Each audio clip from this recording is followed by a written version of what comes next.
Hey guys, welcome back to the Pod of Greed, our third episode. You could call it episode 3. It could be episode 2. Episode 1 could have been episode 0. Just as a bit of an update, real quick, by the way, I'm going to try to have this on Apple Podcasts and Spotify soon. It turned out I need to have 3 episodes, I think, for like the site I was using to distribute it fair. before you can like put it on Apple Podcasts or something like that. So after this week, it should be able to happen. And So I guess we'll call episode 0 episode 1 then. Yeah, and we are working on like a logo and some art and some other really cool things, but none of that's important. What's really important are the stories. We're also working on merch and a Patreon and we're not doing those. We're not doing those. Not yet.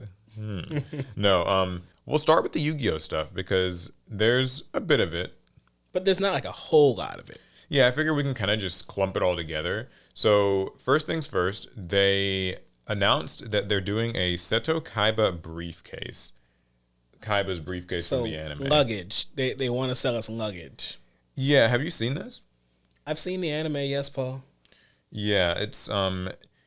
Kaiba is aware that many of you have looked on with envy at his magnificent, solid metal dueling briefcase. In this briefcase, he held his rarest cards, including, of course, the 3 remaining copies of Blue Eyes White Dragon. So, to celebrate the Yu-Gi-Oh's 25th anniversary, you'll now be able to order a magnificent metal briefcase of your very own. Okay, I gotta stop him right there because there's something that's a little factually incorrect there. Okay. Other than cosplayers, who was like, I see Kaiba's briefcase and I need that in my life. Like, Me. Put your hand down. Yeah, I mean, this is something that the OCG actually had. Like, they had this in Japan, I guess, like last year before, something. Oh, yeah. Yeah, and now we're bringing it to the TCG. They actually released this cool video. They emphasize that it's a heavy metal carrying case, and the slats enable you to build 7 long or 14 short rows for card storage. You get some Casey branded dividers, 3 English Blue Eyes White Dragon cards with the original art in a solid display case, which can be left flat or attached with feet to stand it vertically. You could take the cards out of the display case for play if you want, but why would you? And you get 3 of Mr. Kaiba's cards never seen before: Attack Guidance Armor, Life Shaver, and a Magical Trick Mirror. As playable cards? Yes, playable cards. These were never cards in the TCG before. So they have to be horrible then. I mean, they're anime cards. So like, they have to be bad. You also get a quarter-century secret rare Blue Eyes White Dragon. This is the planet artwork. So the tablet art was in... Oh, wait, the planet one. I actually like that one. I'm not as big a fan of the planet one. I always found it kind of random.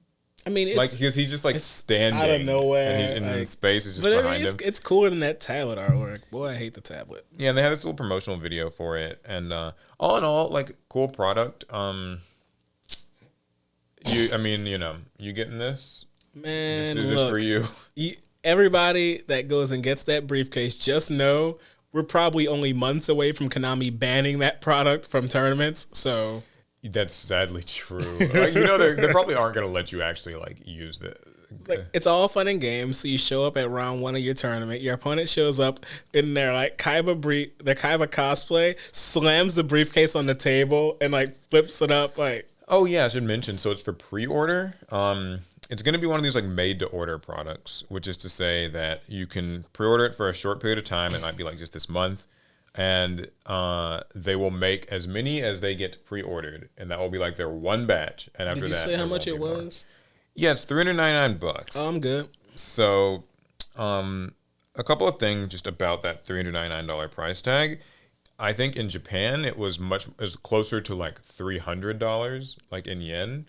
So we got a bit of a markup there, and also like I don't really know that this is like worth that much money. I mean, like, I guess like the resale value probably will be. Will these be our rarest Blue Eyes White Dragons now? Doubt it. Well, I mean, like in years' time when they're not making this anymore, they'll be up there. But I still think that stuff like Dark Duel Stories of Blue Eyes, LLB Blue Eyes will probably still be higher. But even though this product is platinum Blue Eyes. Good question. You're talking about the $1,000 one? Yeah. Amazingly expensive. Also, that's not even like technically a Blue Eyes. Like, it's like because it's not actually a card. That's true. It's not. That said, I think that this is better because it's anime. Like, it actually is based in something, whereas the Platinum Blue Eyes is just kind of an arbitrary, like, it's just a slab of like silver looking, blue eyes kind of thing. Well, You if know we're what it making reminds me of? anime things, I want the gun dual disc that you can Oh, they're shoot not the making that. cards.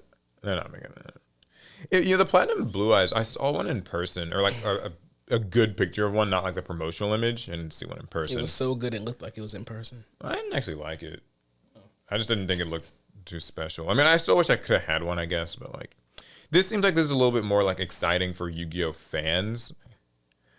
I know it's not worth it, but I mean, I've got my pre-orders in. I'm about to So say every person who has ever cosplayed as Seto Kaiba, they need this. yeah, that's true. You It's like those Propica dual discs, the ones that Oh, they the really make for, heavy like, ones. I had to wear like, one of those. I was not. if you're gonna cosplay, you gotta do it right. So that's a cool thing. Another little bit of Yu-Gi-Oh news is that they've started the Worlds campaigns for Master Duel and Duel Links. Well, Duel Links hasn't started yet. I think Duel Links is on the 19th. What's today's date? Today's the 18th. So when they okay. 19th. So soon after you see this, I assume.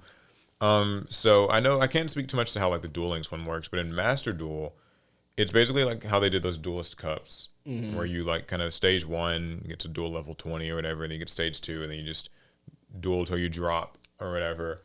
It's a little, I don't say annoying. Duel Links works the same way. Oh, Duel Links is basically the same thing. Yeah, so it's this thing where like you have to play and get points, and if you like lose, you lose points. You win, you gain points, and just at the end of the period, it's just top points person for their region gets invited. Now in Master Duel, it's gonna be teams of 3. So interesting. Yeah, so if you win, you get to pick 2 other people, which I thought was kind of cool. But So, which of your homies are you going to bring with you to Worlds? yeah, that's the real question. But they have to also enter the thing. Do they also have to rank? They have to, I guess, have gotten to like the second stage. Okay, well, that's not. It's cool though. I mean, you bring some friends with you to Japan. I don't know how the 3v3 format will work at Worlds exactly. Friendships are gonna end when like you bring your 2 friends and they cost you in the Worlds tournament. That's funny. That, or if you're like a Yu-Gi-Oh addict, what you could do is like just tell them to play Master Duel. Like, hey, like I know you don't like Yu-Gi-Oh, but I can get you a trip to Japan. So just like play this little Master Duel game, and you know. But now you have to. Not on all. But they have to get to like duel level 20, so they have to be. I mean, it's a grind. Through the tier elements. Hell. I mean, the Duel Links event I think is really cool. They're giving away like a free copy of their new structure deck, which they've never done that before. That's kind of crazy. Are they giving away anything as far as the campaign? I think Master Duel, you get some gems and like a Blackwing full armor master. It goes with the Blackwing structure. Like they released the Blackwing structure, which is a cool product, but then like you don't get the structure. But you don't get the structure. Yeah, you get like a royal finish Blackwing full armor master. And you get a full armor master. Yeah, the card that's never been meta relevant. I mean, you know, if you're a Blackwing player, you know. Duel Links is giving the Odd Eyes Raging Dragon, and that's never been meta relevant. Yeah, so I don't know why I'm judging. So there's that, and then last but not least, no Banlist still. Yeah, that's the time of us recording this, at least. Maybe when you see it, it'll be out. But right now, it looks like Konami's still kind of just letting it rock. Yep, just so you guys don't get one. I think that I know we talked about it a little last week. I think that the main thing Konami needs to do at this point is like just temper people's tell people when it's gonna happen.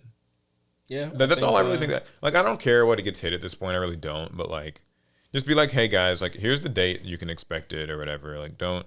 Well, maybe they like the fanfare. All the people like wet with anticipation and going insane waiting for it. Yeah, the social media engagement's up. Like, you know, maybe that's a good thing for them. I don't know. Like, yeah, I don't know. I just think that I think that some more communication would be good because like what's gonna happen. And I tweeted this just earlier. Follow us on Twitter, by the way, Team APS. What I had tweeted earlier was like, what's gonna happen is this ban list is gonna come out, and people are gonna be like really excited and happy, and then just conveniently forget that you spent the last 2-3 weeks like furious and like tense at Konami for not releasing it because they're suddenly forgiven because like, oh well, they did release it, so now we can talk about that now. But like there's gonna and then in 3 more months when banlist season is back, people are gonna have the same like kind of like, oh my god, Konami, I'm gonna quit this game. It's like banlist fever is something else. Yeah, it's a very anyway. So yeah, it's not out yet. Hopefully, maybe this week, next week, something. Hats are coming up, so we'll figure it out. I think that's all in Yu-Gi-Oh news, though. Okay, here's one last thing. an update to that story we talked about last week with the guy who rented the girl to play Yu-Gi-Oh. So not an update, but like something that we didn't mention in that one that some people informed me of is that the girl is now pregnant. So apparently they've been like, is she pregnant with the his Yu-Gi-Oh player's child? presumably. I mean, I didn't We're look too far. presuming things, y'all. Wow. Yeah, no, I didn't look too far in the comments, so people just wanted me to mention that. So I'm like, just saying, it's a rental girlfriend. I mean, I think it's gone from rental to like it's a real thing. I think we're assuming that. I don't know. Yeah, I mean, listen, that's the story. It's whatever in the comments. I'm not going I demand a DNA test. That. They're on Mari. So yeah, okay. I think that's all the Yu-Gi-Oh news. Anything else that's? Well, we were just talking about the ban list. And that makes me want to bring up this Magic the Gathering story. Oh, okay. Let's hear it. So Wizards of the Coast announced that they are cutting their ban list updates to only once per year. It'll be on a specific date, and that will be an annual thing now. Just once a year, you'll get all the ban list updates that you desire for the year on that one day. Okay, here's a question. What was it like previously? It was whenever they felt like they needed it. It could happen. It happened sporadically and randomly. Oh, so it's like what Yu-Gi-Oh is now. Basically, yeah. And they have so many formats, you know. So like, how frequently was it on average? Do you know? I don't know. I couldn't tell you about the average of when. Because I feel like if it was like, so the reason I ask is like, you know, like in Yu-Gi-Oh right now, we get one like every like 3 months, right? I just know people start going crazy on social media. If they were to suddenly be like, okay, you get one a year, that'd be a drastic change in frequency as well as an addition. Like, you know what I mean? Mm-hmm. So, like, I feel like if Yu-Gi-Oh did the equivalent, they would need at least like 2 ban lists a year. I don't think Yu-Gi-Oh players would do well with only 1 ban list a year, no matter how impactful it is. I think it's just the nature of, it's not even just like Yu-Gi-Oh players. I think it's the nature of like gaming these days, like where, you know how like games have battle passes and like season passes and all these things where like it kind of resets, like you get like patches and just things are supposed to update frequently. And people have a lot less patience around the idea that something is like degenerate or unfair or like overtuned. It's like, I remember back when I was playing Yu-Gi-Oh! In, 2009, 10 and stuff, and like ban lists were just regularly. Yeah, I'm 13. That's how. But ban lists were like March, September, and it was like rigidly March 1st, September 1st. That's when you get your ban list. I appreciated that. The expected kind of guaranteed. This is when it's going to come out, but also like. I don't think that today that would fly for people because people get too impatient with formats too quickly. But I mean, our formats last so long. We only really have. No, I mean, they're 3 months. But I think they could afford to be longer. I just don't think people can handle it. But essentially, in a year, we only have like 2 major like tier 1 decks that need to be dealt with in a year. Yeah. So, I mean, maybe 2 ban lists a year are really fine. I don't know. I think it wouldn't be so bad. Like, in a way, like, to your point, I would say also, I think that we effectively do only get like 2 a year. Because usually there's like 2 meaningful lists and then like 2 not as... Right? Like, because, sometimes... We always have those disappointing lists. Those lists where everyone's kind of disappointed. It's like, oh, nothing really changed here. So, if you look at it that way, maybe? I don't know. Maybe. The one thing that's interesting about the Magic the Gathering kind of format is there are multiple formats. Yeah, so what does this apply to? Standard? Everything. And they have plenty of formats. Standard, Modern, Commander. And then there's all these like user-created ones. I don't know how they're banned. I mean, I guess they don't really even... Yeah, I feel like if it's a user-created one, that's probably more community-decided. They said that the very first ban list, they are getting their first annual ban list this year, and it's not going to affect their standard format, I believe. It will be affecting their other formats, I guess because they've already had some type of a ban list for standard format this year. Oh, okay. See, I thought that with the rotation or whatever, that was like... But I guess there has to be a list on top of rotation. Because there still could be cards that need... things still get out of hand. Okay. It is what it is. That's an old game, you know? Yeah, it's been around the block. So I guess I'll assume that they know what they're doing. I'd like to hear what Magic players' response to this news is. Yeah, but, I wonder if they're like gnawing their arms off in like frustration. Are people happy or disappointed with this? Just based on how typical gaming news is received, Not great. Probably not great. Just like any change in gaming, anything, it just means like complaints. Okay. Actually, that really quickly, that reminds me of the situation we had with like Overwatch 1, where the game, they slowed down updates so horrendously to the game that people we just stopped playing. Yeah, so I actually was going to bring up the Overwatch thing. Oh no. I'll save it to the end because Okay. I guess we can get through more of our like kind of card gaming tabletopy news. But I do want to hear your thoughts on that because I know you're an Overwatch player. But I'm not happy. All right, so I have another thing. Okay. We talked about this before, Lorcana, and my desire for adults to step aside and let kids enjoy these games more so than us. Right. Well, Disney Lorcana superfan spends $35,000 on the TCG months ahead of launch. So this boy. person, I can guess where this is gonna go. this person got their hands on exclusive. I think these are what is the name of that Disney convention? D23. Oh yeah. He got his hands on the set of cards from D23. Got them all graded as PSA 10s, Oh okay. and He's like sold. I guess he sold them, and they sold for $35,000. I mean, it's always kind of weird when it's like a game that's not even out yet, and like it already gets right. Like It. but Because to me the money doesn't matter here. What this guy did doesn't matter. It's just we're trending towards the typical here. yeah, we're already kind of, even before a game is out, it's like we've already kind of decided like there's gonna be cards that are worth like $1 bajillion, and like we're gonna kind of bring that. A charitable way to put this would be that like, well, okay, it's like these were exclusive cards that you can only get here. So like this isn't affecting a kid's ability to play the game Right. or accessibility or anything. It's just a collector, collecting and grading and kind of preserving it. So that's good, and I don't want to come across as We don't hate bitter. all adults who Yeah. play card games. On the other hand, though, it just does make you worry that like, will this be a trend of like, okay, whenever a new set comes out, there's going to be people like hoarding boxes and like never opening them and just keeping them away from the kids at the card shop, because that's really where you know what I mean? Like that's where the concern comes in for me. Because when I found this story, I did some quick research to see. I went to eBay, great place to find the listings, and I found multiple, like tens of thousands of dollars worth of Lorcana cards being sold, and I was like, what? People are just getting these Lorcana cards and they're flipping them for like $15,000, and I'm like, wait a minute, that doesn't even. That's first off, it's exorbitant. Yeah. There's not a Lorcana card that exists right now on this planet worth $15,000. I don't care what you tell me. I mean, there's barely a Lorcana card on the planet. Yeah, there's very few of them to begin with. And it's just, here we are again, like, putting so much value into these pieces of cardboard.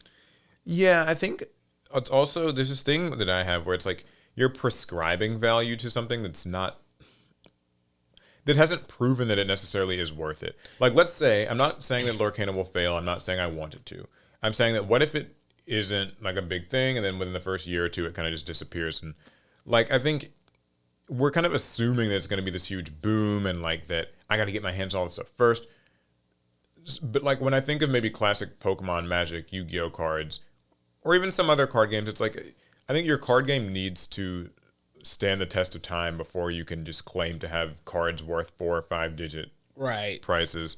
I don't think that you get to just do that beforehand. I know with One Piece that was kind of there was like some $1,000 card maybe before that came out. I mean, like, Crystal if you want to, I know we're price setting around here, and I just don't care for that practice of just sellers forget the fairly exclusive card, and they're like, well, I'm gonna see if I can sell it for $20,000. I'll see if I can sell it for $15,000. Like, so I guess they sold though, right? I guess some have sold. Some have sold. So somebody does see that it does lock in value. It's fine and if you look at it as like these 1-to-1 transactions, I think it's perfectly fine. This guy wants to sell it for this much. This guy wants to buy it for that same amount. Cool. It's maybe more the sentiment or Yeah, like the trend it could It's just what and, what it means catalyze. for the overall game. Hopefully, production of these cards are so high that That we don't have that. we can't really get. I hope so too. too I don't expensive want. with I it. wouldn't want.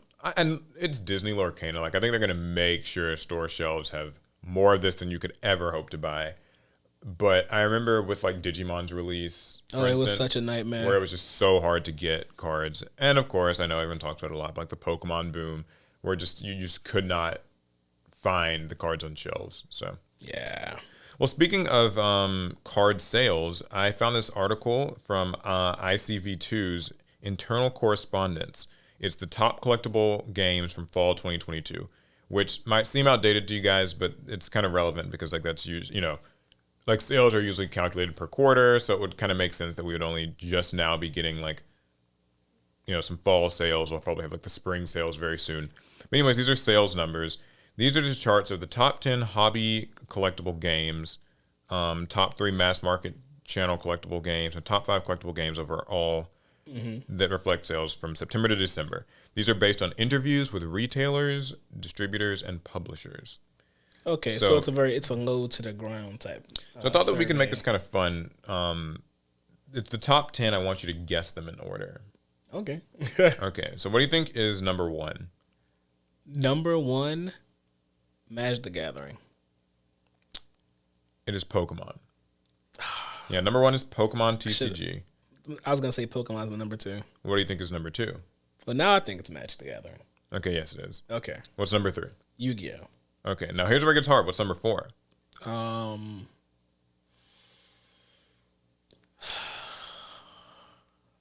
So this is best selling. Yeah. So that's really about how they're performing right now. Or I guess as of last fall. So my heart tells me to say the Digimon TCG, but my brain says, Card Fight Vanguard? It's actually Flesh and Blood, which that completely makes took me by sense. surprise. That makes sense. And then number 5 is Digimon. Number 6 is One Piece. 7 is Y Shorts. 8 is Card Fight Vanguard. Woo, getting that to be a little higher. smoked by Weiss. Yeah, number 9 is My Hero Academia. Number 10 is Soul Forge Fusion. What is that? Never heard of it. Okay. But yeah, so it's kind of an interesting list. So yeah, Pokemon at number 1. I think that makes sense. makes perfect sense. It's Pokemon, number 1 biggest media franchise. People like the games. People like the creatures. They just got Scarlet and Violet, like the games, so that means that like there's probably a natural increase in interest in the card game now too. So that doesn't shock me. Magic at number 2. This is interesting. I've heard Magic's been releasing a lot of products over the last year or two. There's like so much to buy, so maybe that has at least partly influenced just this general sales because there's just so much happening. And Yu-Gi-Oh at 3. So the big 3 are. The big 3 are the big 3. Yeah, they're holding strong. Does it have any empirical data to back? So that's kind of what I was hoping for. I wanted to see more empirical data because, like I said, this is based on interviews with retailers, distributors, and publishers. I'd kind of like to know, net, how they decided. Yeah, like either products shipped or like sold or just what are net profits. I'm a little surprised that Vanguard is as low on the list given how old the game is, but I'm not too surprised given just the player sentiment I've been hearing around. Yeah, and so that list is the hobby channel collectible games, which to my understanding, and somebody can, correct me if I'm wrong here, I think that means like hobby stores, like at like game shops, hobby stores. Okay. There's another list that's like top mass channel collectible games, which I believe is like large scale retailers. That actually changes the list slightly. So the top 3 are still the same. It's Pokemon, Magic, Yu-Gi-Oh. But number 4 in that case is actually Digimon, and number 5 is One Piece. Oh yeah, I don't know if I've ever seen Flesh and Blood in a large. Yeah, I don't think I have either. Yeah. So and then the overall ones is the same: Pokemon, Magic, Yu-Gi-Oh, Digimon, and One Piece is the top 5 like overall. What about that one game that's name I already forgot? Now Soul Forge Fusion. So I don't know what that is, but I feel like I've read the words before. Like I've seen it. I feel like I have never seen it. I don't know. Kind of curious on what that is, so I'm gonna look it up. You entertain them. All right, guys. So I'm gonna do a dance. Nope, I'm too tired. Never mind. Okay, Soulforge Fusion. It is a hybrid deck game from the creators of Magic the Gathering and Ascension deck building game. Oh, so it's like algorithmically generated half decks. Algorithmically? Is this like a digital thing? A CCG? But that wouldn't make any sense given what... Yeah, okay. It's a hybrid deck game for the creators of Magic the Gathering and Ascension deck building. Algorithmically generated half decks uniquely printed just for you. Fuse your decks together and explore an endless array of strategies. Level up your cards and overwhelm your foes. Y'all, I have no idea what he's talking about. All right, I'm not going to even pretend to be informed about this, so cool. Those are the top 5 and top 10 lists. I'm kind of obsessed with figuring out what that is now. I'm so confused. So where do you think, here, just kind of an interesting discussion point, where do you think Lorcana, and maybe even like Battle Spirit Saga, I know that came out recently, where do you think that they like find themselves in these like top 5, top 10 lists? So like, do you think you will get a new number 4? Let's say this time next year, right? Right. Okay. So they'll both have some sets out. Lorcana releases in August, right? August or June. Lorcana's, yeah, like August, I think. So I will say that Lorcana probably takes a number 4 spot. Interesting. Bold call. Okay. I think just because of who's behind that game, yeah, it will hit. It's going to hit stores. It's going to get in hands. Yeah. I fully believe that. Cheeks and seats. Now, if it will be able to sustain that, but I'm just talking about this time next year. Yeah, like its first year. I think Lorcana is going to take the number 4 spot. That's the most flexible spot of the list. Yeah. Battle Spirits, it's going to do a tango with One Piece and Digimon, I think. Yeah, they're all Bandai games. I don't know which one is going to fall, but they're not going to be able to like hang with each other. I think that, here's my call. I think number 1 stays Pokemon, number 2 stays Magic, number 3 stays Yu-Gi-Oh! Right. I think number 4, at least within its first year, is probably going to be Lorcana. I think that Disney's marketing dollars will not allow such a thing to fail. Mm-hmm. They're going to make sure that every kid knows about it and every parent knows about it, and that you cannot miss it when you are at Walmart or Target or like wherever, right? You won't be able to miss it. And you'll see it on TV, and you'll see it on ads, and you'll see it everywhere. If they want to reach out and sponsor me, you can check my email, by the way. Something Disney. that's interesting. Oh, you're not even done. Well, yeah, I'll finish up quickly. So I think that's number 4. I actually think that like Digimon and Flesh and Blood kind of stay at like 5, 6. I don't think that's going to really change. One Piece, I'm not so sure about. It still feels like it's just new. And Battle Spirit Saga hasn't shown a lot of promise in numbers yet, so that one might be lower. Not saying it's like a failure, but I had a thought about Lorcana or Lorcana. I don't know how to pronounce it. Either way, of the big 3, which do you find it most comparable to? Which do you think? Whose niche do you think Lorcana could slide into? So believe it or not, so you're saying like between Magic, Pokemon, and Yu-Gi-Oh, Yeah. which one does Lorcana most directly maybe compete with?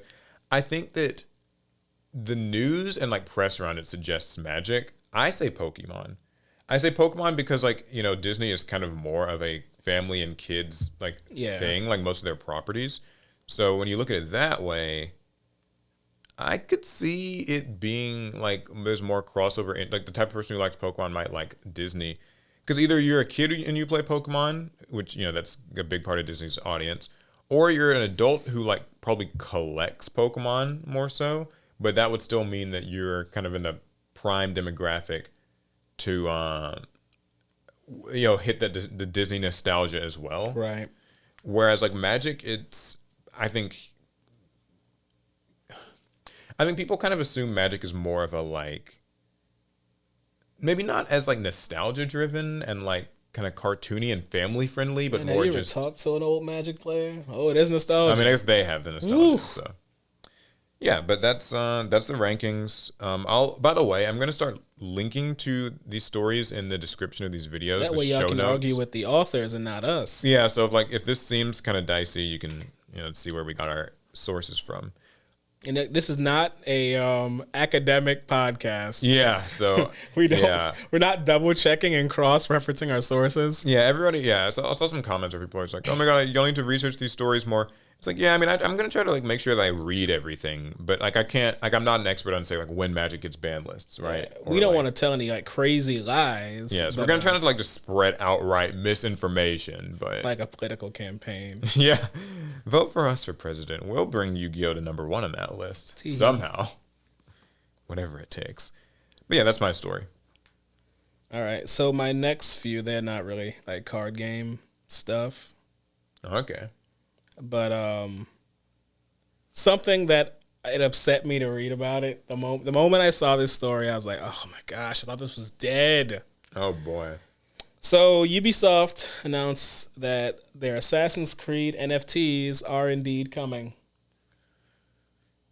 Those are still a thing? Like yeah, NFTs so are? Ubisoft, they stopped talking about NFTs when NFTs got that huge online backlash, and it seemed like a very toxic subject to talk about. But NFTs were still coming out. Yeah. Just like Ubisoft and other people like them, they kind of got quiet about it. Wait, so what are they doing now? So they're planning on releasing their new NFTs, and they're not just JPEGs. Okay. They're calling these smart collectibles. Oh. So you do get an NFT, the non-fungible token, which is basically a picture or a 3D model online. But you also get a physical acrylic cube with a little 3D printed picture of Ezio and other Assassin's Creed characters on the inside. Doesn't that sound like you're getting your money's worth? Yeah, I don't understand. I mean, I guess like so I see why the story is like. Actually, why is this a story? Like, I'm not saying like why did you pick it. I'm saying like why it, like what is, because I just feel like, does anyone care about NFTs anymore? There is a group of people who still care about NFTs. Yeah. Oh wait, there's a little bit more about it. Okay. So because you have a cube, right, with a character. Right. Then there's going to be an app where you can download to activate the character's digital souls, is what they call them. Then you can take them on a journey where they can complete achievements and level up your account and earn and unlock items, recipes, and loot boxes within the app. So they've essentially taken the annoying parts of Assassin's Creed and put it into an NFT like system. I have a question. Do they still make Assassin's Creed games? They're supposed to be making something new, but I don't think it's an Assassin's Creed game. At least Ubisoft, they announced something. Well, I asked because it's like I thought that like would anyone even? Oh yeah, Assassin's Creed Mirage. There's an Assassin's Creed game. Oh, okay. You know, I liked the Assassin's Creed games when they were like new, at least. Which one did you play? I remember I played 1. I played 2. I think that's all I played. But I liked them. They were cool. Like I think that was kind of back when it was. Black Flag. You played Black Flag? Yeah, I love that game. That's the only one you played? Yeah, that's the only one. Yeah, well, no, I mean it's understandable. I lied. I played some bad one on like on the Vita, I bet. Was it the Vita or was it the PSP? DS? It wouldn't have been on the DS. It was definitely a portable version. Yeah, I think what was the one on Vita called? Assassin's Creed, like Liberation. Liberation. See, I didn't play that one. I wanted to because it took place in New Orleans, but that's interesting. I mean, like sorry to get like off topic from the NFT thing. It's just that I really don't.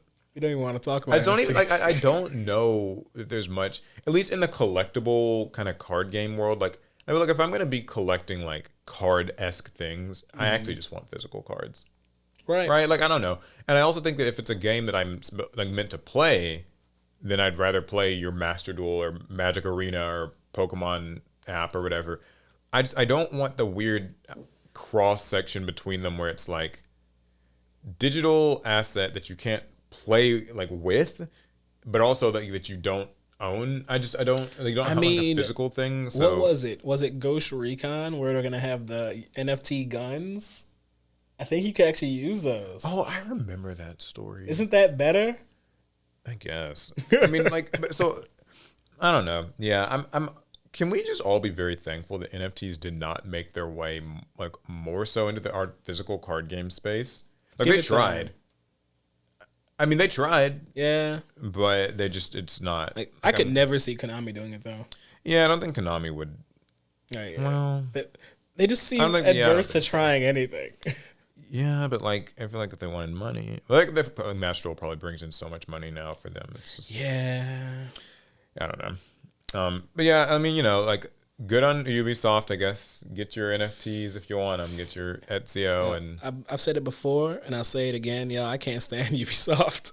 Ubisoft's just one of the worst. Ubisoft makes the best looking games backed by some of the most annoying, like grindy systems and microtransactions that you could ever deal with. I mean, them and everybody, right? Ubisoft, But their games look so good. EA comes under a lot of fire, I know, for that. EA stuff. games don't look that good. But Ubisoft though, Watch Dogs. Yeah, Watch Dogs. Oh, Watch Dogs looked so good. Then I hated it. So speaking of, I guess, the kind of gaming news stuff, Overwatch. Let's hear about that. Overwatch 2. So I don't have the story right in front of me, but I think like we all have probably heard the headlines. Is basically the Overwatch, some of their devs that came out and said in this sort of video call meeting. It was like show, it was a video they posted on Twitch. Yeah, that the PVE mode. Actually, you can explain it. You know better than me. The PVE mode, which was supposed to be the hallmark of Overwatch 2, Right. the whole thing we've been waiting on, the thing that makes Overwatch, that kind of made Overwatch 2 early access since it wasn't there at launch, has been scrapped as we know it. And I say as we know it because they still have plans of including some type of PVE content, but the sneak previews and the systems they detailed in previous years is definitely not happening. Like that is done. So I see why this is controversial. They basically promised something and they're completely canceling it. Not even delaying it. I mean, it's basically Just completely canceling gone. it. And for context, I don't know, Paul, if you've seen the gameplay, but they were promising this endlessly replayable PvE mode where you could play by yourself, you could play with your friends, where your characters had skill trees that you could customize their skills and upgrade them however you wanted. Oh, and so like you could replay it and kind of take different routes. Mm-hmm. And it would connect to the lore of the game, and it sounded like a dream. And it was. So what are they doing instead? So they've said Like it's a persistent live game, so there's got to be stuff. Yeah, they're going to focus on PvP like they always do, and that's not going to change. Yeah. They did say that for the kind of retooling the PvE dream, there will be these kind of story-based missions that are like co-op focused that you can play, but the whole progressive RPG elements, that's not going to be there. No. Oh, that sucks. So my assumption, Paul, you haven't played the new Star Watch mode, but for you guys who have, imagine Star Watch just with a little bit more PvE and the exact same characters with no changes. Yeah, so something that I thought was always like from the jump with Overwatch 2 that was a little fishy was like, early access. That label, that moniker, where it's kind of like, okay, the game's in early access, but it's basically really done. Like, I mean, so there's 3 battle passes during early access. Yeah, the multiplayer mode's like fleshed out and playable and stuff, and then like they made the game free to play, so like you can just download it. Mm-hmm. But you do need to get like a battle pass so you can, if you want the cosmetics, really like do anything, and new characters, get faster. rewards for playing online. It's just. It reeks of modern video game company. Like, things that, like, will promise, like, this feature down the line. You know what it reminds me of? Halo. What was the Halo we don't game? talk about Halo. What's it called? Halo Infinite? Infinite? Or is that, yeah. Where, like, they didn't have Forge mode at launch, and they said, like, oh, that'll come later. It launched as a bare bones, just straight PvP game. Yeah, which, we'll get to that in a second. It's like, so no Forge mode, but I know that's like a staple of Halo. I didn't even play a lot of Halo as a kid, but I knew about Forge mode. Just from going to friends' houses, everybody, make your maps. It was fun. And it just feels like something that Halo couldn't launch without. Like, you don't launch a Halo game without Forge mode. That's like kind of what makes Halo Halo. Same with like the co-op campaign. They were like, yeah, the co-op campaign's just not. Nah. Yeah, we might bring it in the future or something. I guess maybe they promised that. But I'll tell you what we will sell you. A multiplayer game.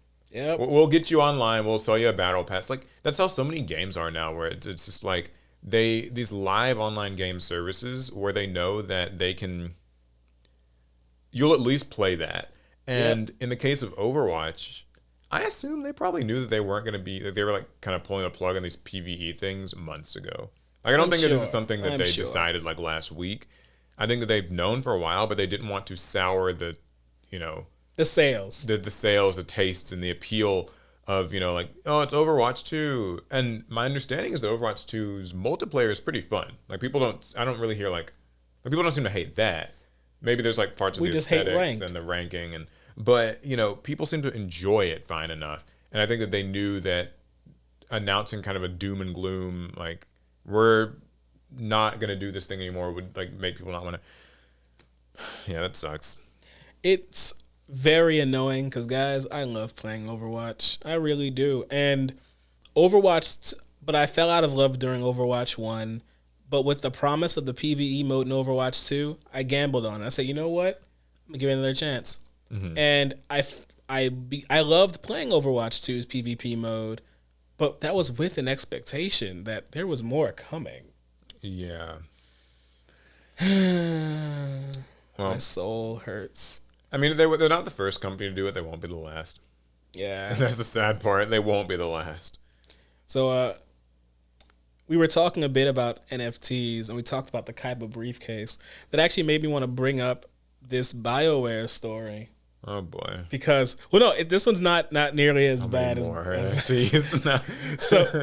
So Bioware is selling a framed photo of Tali from Mass Effect. I don't know if you've played Mass Effect, but Tali, I have played the first. And you've seen Tali. Then she's one of your companions that you can even have a romance path with, and spoilers alert, you do receive a photograph from her in the game. Oh, okay. All right, good. That's all I needed to hear. Oh, sorry, go on. I was worried. You get a photograph from her in game, and that's supposed to like be a symbol of her affection and your relationship. Right. Now, there's a whole controversy when in the initial release of the game, they had some generic stock image in the photo of some random woman. They're like, "Yep, this is Tali with her mask on." But then people found, in-game? Yeah, okay. Then people found the stock image that it was seemingly based on, and it's like, no. So, but they're selling. They're wiping that whole memory away because they're selling a seemingly recreation of the picture that she gives you, but with an actual rendition of an unmasked Tali. And you can have it for $30 in real life, not just in the game. That's cool. I have questions though. I guess I have questions. Okay. So like I don't know where to start. I promise I'm not trying to like make light of like the fact that there are people who probably play this game and like they feel close to this character. But like, why is this a product?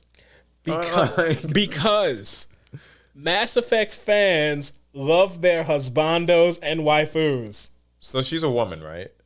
All right, relax. Well, we're not trying to gender people. Well, no. What I was is because I'm trying to figure out like where to start. So context, listen, I know in Mass Effect, Tali can only have a romance with the male shepherd. Okay. See, that's what I wanted to know because I was like, how?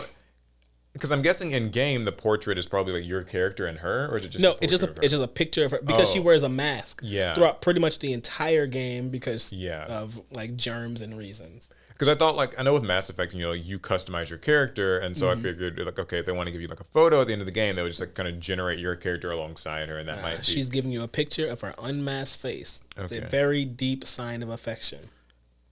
This is pretty cool, I guess. It just sounds like, I guess, game merch. Like a game poster. What was interesting to me was they could have made an NFT. I mean, they didn't, and thank God they didn't. that wouldn't... I really wouldn't... Because then what would make it unique? Like, cause would you just, like, slightly... Oh, you know what? Oh, my God. I feel like a game developer now. Like one of those like, corporation people. I'm surprised that they didn't do a Mass Effect NFT push where like the NFT is your character from Mass Effect, like as you customize them. Because what else? Because how else would it be unique? Like if it was pictures of Tali or whatever. They could even put who you romance with in the NFT with your character. Yeah, like the data's all locked in and it's like special. It's your personal Mass Effect story. Didn't the Mass Effect 1, 2, and 3, I know there was like Andromeda or something that's maybe a separate thing, but like in 1, 2, and 3, do you carry over like your character through those? You carry your data over. You know, and that way that could kind of feel special. Like, so you now support NFTs? No, but like if you think about it, right? Like Mass Effect 1 came out in like what 2000 and like something 10. Was I in college? 12, 8, 6. I can't remember. It like it's been a while, and then Mass Effect 2 and then Mass Effect 3, and so like I guess for somebody who's like played all those games and they've had like the same Commander Shepard or whatever throughout their entire experience, and there is going to be a Mass Effect 4. Oh, okay. Yeah, like they've romanced different people and like had different things, they made different choices. It would kind of feel cool to immortalize your Commander Shepard. Right. Right? Like that might be, I don't think that needs to be in the form of NFT per se, but I think that would at least be something that could feel unique, not like a fucking reskinned, gun from whatever the game was that had the guns that you. I mean, that might have been. What was that? Tom Clancy? I think or it something? Was Ghost Recon, but it could have been a different game. I'm not 100% see stuff sure. like that, where it's like these procedurally generated textures on guns. Like I don't know. Hey, come on! Man. I don't care about that. Free skin gun. That's like at least fun. if it's something that has like your decisions and like your experience tied to it. Maybe there's. I still don't like NFTs, but I mean, like at least there could be more value there. I don't know. But I do think there's something interesting about the idea of giving viewers a piece of that world to have, like physically. Like the Kaiba briefcase thing, it's something that he used in the anime, and by buying it, you get a piece of the anime. You have it now. It's kind of like with all these Pot of Greed things, which wasn't. Oh, these pots weren't in the anime, but this one was. Yeah. The getting this photograph makes it feel like Mass Effect was real. Yeah, I suppose so. You get like in a weird way, it's kind of like a payoff for having done what you've done. Now, sadly, anyone can buy it. You don't actually have to have completed that romance story or much of anything. You can just buy it. Yeah, that's the part that gets me a little bit. But hey, the NFT version could be connected to your account. And okay, well, yeah, you want that? You want to get it? Yeah, sure. All right, he's on board, y'all. Sign me right up. Cool though. What else we got? So Alec brought the stories today. I got a few gaming things. So I don't know if you heard, they announced a new Mortal Kombat. Yeah, that was like yesterday, or not yesterday. It was a few days ago. It was a few days ago. I heard about it only the other day. I haven't seen the trailer, but I heard it's quite gruesome. Well, that's every Mortal Kombat. Yeah, but this is Mortal Kombat 1. Oh, they're doing the thing where they like kind of go back and like we call it 1, and it's kind of a reboot-esque thing. So, Mortal Kombat has had plenty of games, and now with this latest iteration of the game, which I was really hoping they'd announce a new Injustice instead, but it's whatever. I'm gonna let it go. Wait, did the same people make those? Yes. Oh, okay, I didn't know. And for a while, it felt like they were going to do, if there's a new Mortal Kombat game, then next time there'll be a new Injustice game. But Injustice has not had an Injustice 3 announcement. Though there's been hints that there will be one, it just has not happened. But anyway, Mortal Kombat 1 has reimaginings of the characters. So it's not just a clean reboot where we're just going to take the same characters and just throw them back in again. They're the same characters, but they specifically said there'll be reimagining of the characters. And in the trailer, you can even see they do look different. Okay. And my expectation is that the story of Mortal Kombat will be different this time around. I don't know a lot about Mortal Kombat, but I can say that between this and then Street Fighter's coming out this year, like here in just like less than a month. Can't wait. Oh, the beta. Yeah, I know the beta's going on right now. Is this Mortal Kombat game coming out this year? Yeah, actually, which is crazy to me. And then Tekken's coming out this year. Yes. That's kind of crazy. Like 3. Oh, these fighting games, they don't want to give anybody an advantage. Well, I feel like there was a period of time where like fighting games, I don't want to say they were dying, that's kind of doomer, but like I remember a period where like it was kind of a bit of a drought of new fighting games. Because like Street Fighter 5, and by the way, I am not a like fighting game aficionado, so he plays Melee. Forget, if my facts are wrong. Street Fighter 5 came out in like 2016. And so that's like a 7-year gap. And I saw like with some of these games, they've been like kind of vacant years, where stuff just hasn't really dropped. So it's cool to see like 3 different games all they're coming out basically probably within months of each other. It's a trend with the fighting game space. With the move towards season passes, these games, they get development time and they last much longer than they used to. Yeah, that's probably some would say too long, but we're not. Only some people say that. Yeah, that's interesting though. I mean, I didn't know that like what Mortal Kombat's like I don't know enough about it, I guess, to be specifically excited. You can get in at the ground floor. Yeah, I guess I could like start from Mortal Kombat 1 and now like learn who Sub-Zero. They've already announced that they'll be returning. These people Liu Kang, Kitana, Melina, Raiden, Kung Lao, Scorpion, Sub-Zero, and Johnny Cage are all confirmed to return, and these are fan favorite characters. Paul, you can get in right now, or at least like this winter or whatever, it comes out. Not right now. I think it said in August, September 19th. You know what else would be really cool? A Yu-Gi-Oh fighting game. That would be fun. That would be pretty fun. You know how like they have them in Jump Force and like they kind of Yu-Gi fights with Dark Magician Girl and stuff, and like Kaiba fights with Blue Eyes. I don't know. That could be kind of neat. I would play that. I would play the hell out of that. You know how many characters and monster combinations there are? I would play that over Cross Duel. Like, oh my god, that'd be so cool. You could have it as an arena fighter like Jump Force was, or like even a 2D fighter. You can even get off the like the Naruto Ultimate Ninja thing where they had like 15 Narutos. You can just have like Yugi with Dark Magician, Yugi with Dark Paladin, Yugi with Slifer. Yeah, you know, because like you're not playing as the duelist, you're playing as their monsters, but like you're still the duelist. The duelist has to like show up in some way. It's like Pokemon. It would be funny to have Smash like Bros. Taya like ball up a fist and punch Yugi directly in the face. Yeah. I don't know. Who would be this character in that? Like if it was actually the characters fighting. Oh my gosh. I mean, probably Kaiba, because he's supposed to know like all these self-defense things. I mean, like, if we're just looking at the original Yu-Gi-Oh, I mean there are characters who seem to be pretty proficient in combat. They just don't throw hands. Yeah. Now if we're not, then we know who it is, right? Yusei. It's Yusei. Have you seen the Yusei will throw hands with anybody. Have you seen the videos lately? Like there's like this one GIF where it's like it's only the Japanese version of 5Ds where he just like it's like a security guard. He straight up bodies them. Like I don't know what like episode or it's from, but yeah, it's kind of interesting. Like these different characters take very different approaches to like solving problems. Like Yusei like throws hands, and like Yugi sends you to the Shadow Realm or whatever, plays a shadow game. Now Jaden as the Supreme King will damn your soul. Yeah. Although early GX would be just Jaden's like chill, man, let's duel instead. So we're just gonna duel to solve things. Okay, but yeah, cool. New Mortal Kombat. One last thing about that. I do have one kind of worry with the new Mortal Kombat reboot. A concern, you said? Yes. So we did have the new Mortal Kombat movie. What was that? Last year or the year before? That was a year before. Year before last year? I actually wanted to see that, but I didn't see it. I'm worried that they will try to tie this new timeline of Mortal Kombat with the movie timeline to create this multimedia cinematic universe thing. Kind of have a whole thing. Don't get me wrong, it could be done well where it's now the new big thing, but it also could be done.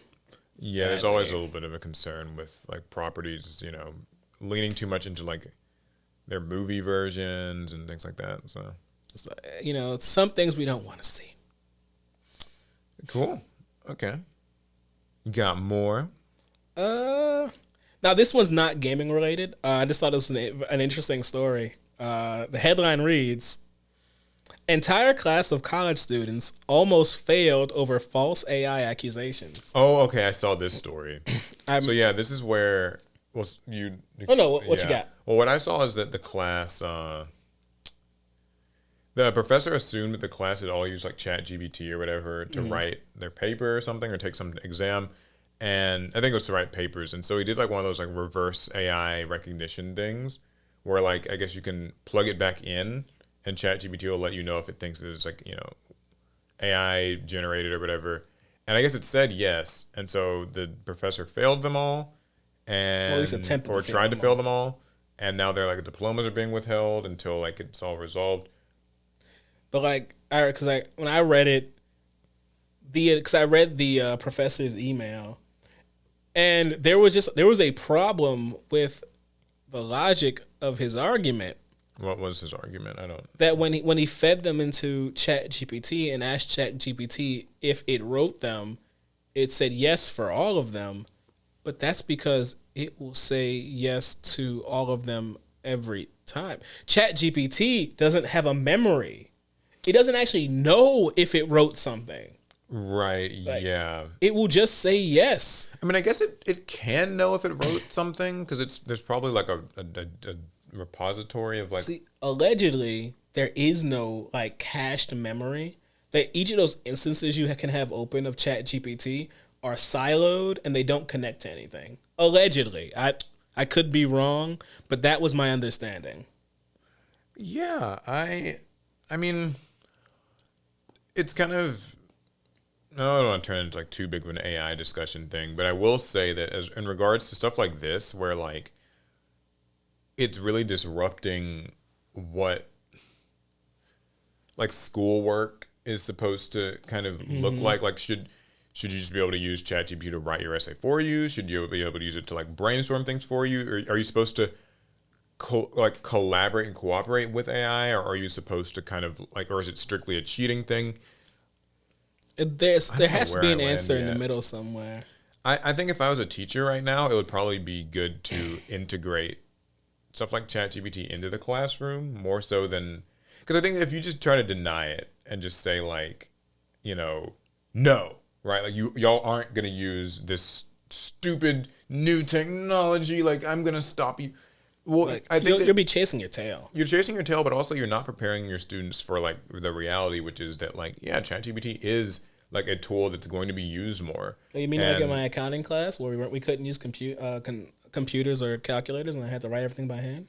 Yeah, it feels like antiquated. That's true. Yeah, I do think that like if you're like I know that some teachers are older and they probably see this as like a cardinal sin or whatever of education, but and don't get me wrong, like I'm not like I know like there's like kind of a team AI, team not AI. I'm not like saying like let's replace everything with AI, but I am saying that it's for students right now. It would be better for them to learn how to use it and how to recognize it and how to like kind of work with it than to just be barred from it, because then they're going to go to the length they need to get access to it, right? Right. I've seen like college campuses, they try to like ban it from the Wi-Fi networks on campus. People Yeah, can it's always not still good use their enough. phone. They can always go off campus. There's always like VPNs and stuff. Like there's ways around these sorts of things.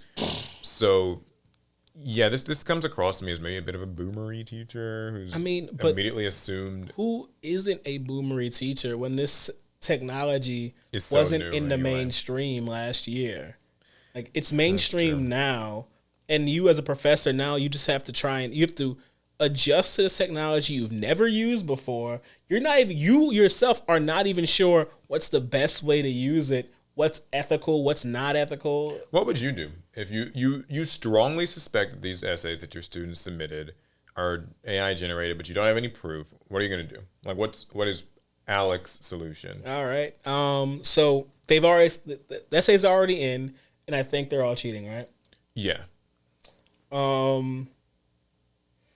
I will write an email saying, "Hey, so I think multiple of you cheated on this essay. So you're gonna come in and write it in front of me." Oh, okay. So that's it. That's something that I've heard a little bit about too. Is like some professors are having basically students do the drafts of their essays in class now, so that you still have to show that you're able to write it, and then like, so that's something I've heard. I don't know how. But I guess, at this point in the school year, it's probably too late to get them to write a full essay and then have it graded in time. So what I would do is I would have them come to me and explain the concepts of whatever this assignment is, and I will pass or fail them depending on how Based well on they it. understand the subject matter. That's clever. It's not. I'll probably still end up getting in trouble over it, but as best I It's can think probably of. a little impractical though, because then like there's a lot more time spent on Yeah. doing that. But I mean- Yeah, but if that's I the don't know. alternative. Something that I was also thinking when I read that story was like, so these students are using, or he assumes they're using ChatGPT, and now like the diplomas are held, and there's like a big just investigation in the whole thing. I did check, and they actually did update to say that no students were failed or were barred from graduating. Interesting. Good for them. I'm glad you mentioned it, because here's my thing. you know, some of them did cheat. Yeah. And that's the thing. So, like, while I'm going to assume that maybe some of them didn't, and sorry, I won't even use the word cheating. We'll say use, ChatGPT for help. Not going to say cheating. They use it for help. I'm sure some of them actually wrote their own essays, and it would have really sucked if they kind of came under fire for this whole thing, because it sounded like the whole class was basically accused. So for the people who just straight up wrote their essay themselves and did all their research, good for them. They weren't guilty, we'll say, and so they got by.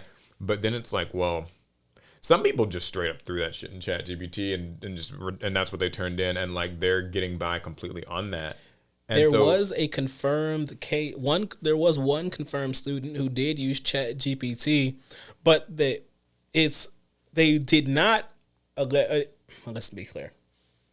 One student had used ChatGPT in that class, but the claim is that they didn't use it for that final paper.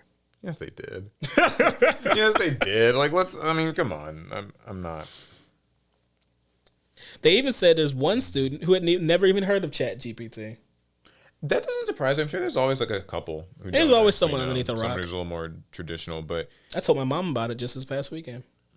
Yeah, my mom knows a little bit about ChatGPT. It's interesting because like it's something where everybody, no matter what age you are, you'll kind of eventually it'll seep its way into something you do. I can't wait for my mom's an elementary school teacher. I can't wait for my mom's fourth graders to start trying to use ChatGPT for their homework.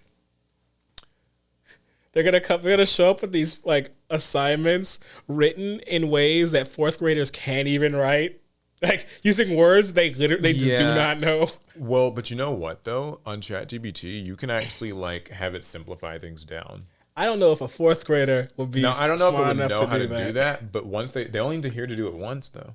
That is true. Because like once they know. Early on, like there were people who were like, okay, ChatGPT explain rocket science with an IQ of like 300, and it just can like go into extreme detail. But also, there's a plane going over us, by the way. I don't know if you guys might hear that. These are some crazy mics if they can. Maybe.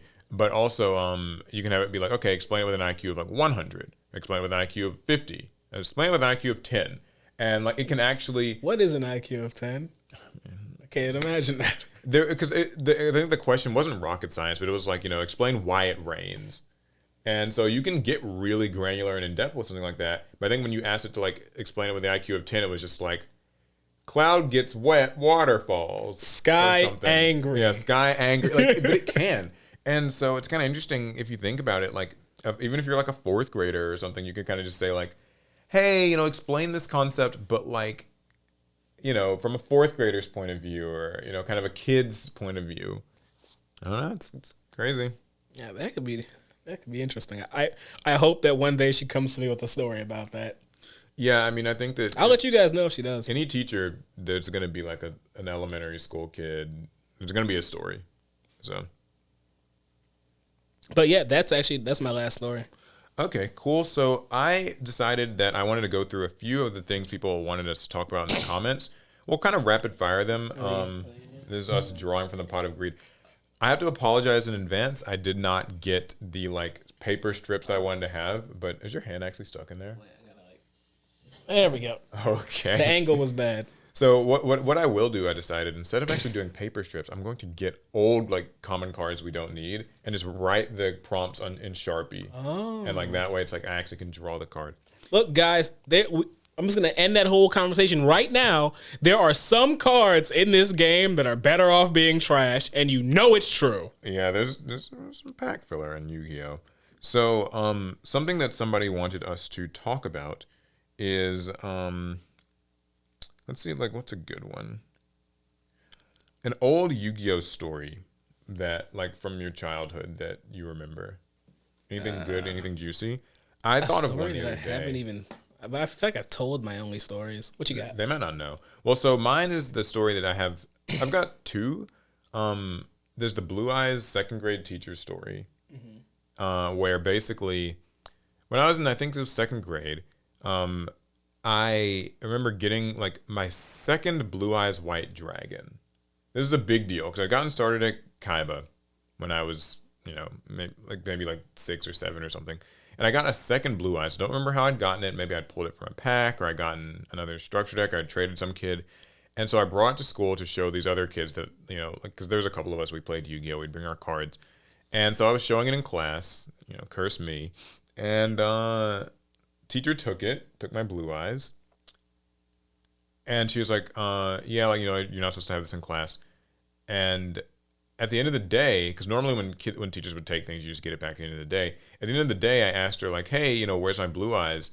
And she's like, what blue eyes? Like, what are you talking about? And I never got the blue eyes back. It's not a like deep story. It just sucked. Yeah, it really was not a pleasant experience. So, I hate you, Mrs. Second grade teacher. You took my blue eyes. That reminds me of one of my kind of elementary school Yu-Gi-Oh stories. It was right when the illegal God cards came out. I forget how they came out. But a kid at school had the red back Cypher the Sky Dragon. And I thought that was the coolest thing I'd ever seen. And I offered up everything I had to trade for it. Uh-oh. The kid was, he didn't want to give in, but I wore him down. And I got him to trade the card to me. I forget what I offered in exchange. It probably wasn't worth it. Oh, in hindsight, anything I offered would have been worth it. But anyway, so I hear through like the kid grapevine, it must have been maybe my second class of the day or the third one, whatever, that, so-and-so wants to trade back.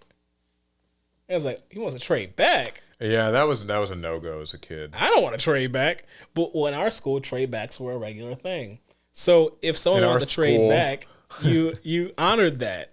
But I didn't want to honor that. So I got myself in trouble in class so that they take away my recess. Like, I literally disrupted a class so I would get detention so I wouldn't have to go to recess and have to see the kid who wanted to trade back. And that worked. Mm-hmm. I had detention. I had to do it. I forgot what I did. I had to stand by the wall. We had a wall you had to stand at. So I stood by the wall. You just stood at the wall. Stood at the wall. We had a fence. Yeah, you had a fence. On recess. But anyway.